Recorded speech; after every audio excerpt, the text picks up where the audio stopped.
Now, today I want to talk about izizakala inhliziyo ezisemqoka noma ezi-important ekumele sibheke to thina as Christians, as abantwana bakaNkulunkulu,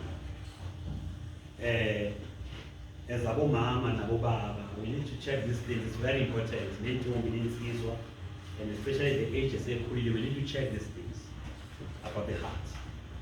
You see, omunye makachaza inhliziyo uthi inhliziyo is a seat of emotions. Omunye uthi is a center of emotions. Noma inhliziyo ila hlala khona ama-emotions. Ila hlala khona injabulo, emotions, joy, emotion number one, i-joy. Ila hlala khona i-anger, to take. Ila hlala khona love, love, ukuthanda umntanakho. So the heart becomes a seat of emotions. Ila hlala khona ila kwakheleka khona lezi zinto, ama-emotions.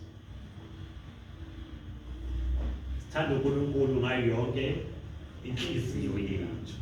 Sisebenzisa our hearts to love uNkulunkulu. Lapho lithi khona ngiyakhonza ngemilomo kodwa inhliziyo zenu zikude nami. That means your heart play a vital role entweni ozenza ngokwenhliziyo nemakhono. So now we go to impilo ukuthi uma inhliziyo ijabulile umuntu uba nempilo. Uma inhliziyo ingakhononi umuntu uba nempilo. Umuntu ubona nje ebusweni ukuthi inhliziyo ikhululekile. Alright? Kanti futhi uma umuntu elimele emotionally, egcwele i-anger enhliziyweni, umbona nje ebusweni inhliziyo ziyabuya namazana. Yabona awudingi ukuthi ndathele ukuthi ngigwaqile ngene kangaphakathi. Ubona nje ebusweni ziyabuya. Ubona nokulisa nje sawubona manje ukuthi hey, something is wrong here. Kusawubona ukuthi yebo. Mara ubone ukuthi hey siyazi la kune problem la.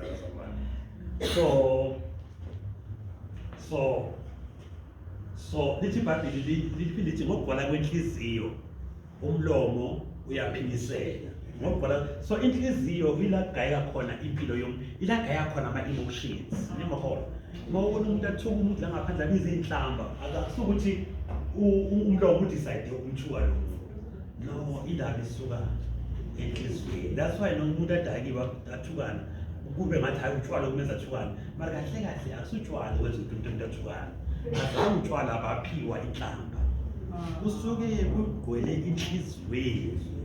Manje bese umlomo uyaphimisela. Ngiyangizwa sami ukududuza ukuthi hayi ungawari makuthi kadakiwe ngositani. Yazi makadakiwe uyazi ukuthi makadakiwe manje ngqolele manje bekadakiwe. Mara iBhayibheli lithi ngokugcwala kwenhliziyo umlomo uyaphimisela. Meaning le nhlamba ayisuki kutshwala, le nhlamba isuka enhliziyweni. Umuntu makathi uyakuthanda noma ngabe udakiwe, akukho utshwala uthanda umuntu. Inhliziyo ithanda lo muntu. Manje umlomo usuyaphimisela. Hallelujah. Umlomo usuyaphimisela. Ngokugcwala kwenhliziyo umlomo uyaphimisela. Lithi iBhayibheli uNkulunkulu ohlola inhliziyo. Nemakhono. So inhliziyo yomuntu iyo uNkulunkulu afuna ukubheka ukuthi uyathandwa. Akafuna le emotion yo love. Uyadlula ku-behavior, andlula uNkulunkulu ekutheni uza kuye every Sunday wena. Andlula uNkulunkulu ubizwa ngumfundisi. Ayohlola lapha inhliziyo ukuthi uyamthanda. It's not ukuphatha iBhayibheli every Sunday. Uyadlula uyobheka lapha ukuthi hallelujah. Amen. Hallelujah. Amen. Inhliziyo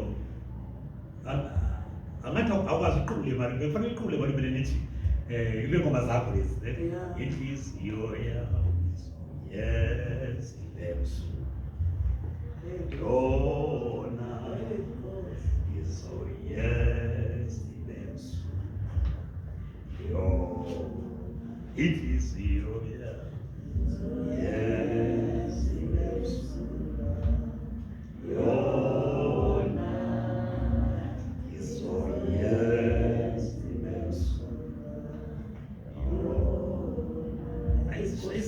ayisayoni-ke manje kakhulu ngoba yona izo yes wazana ayaqhoma aqhubeka ngoba leyo kuzoma ngathi izo yes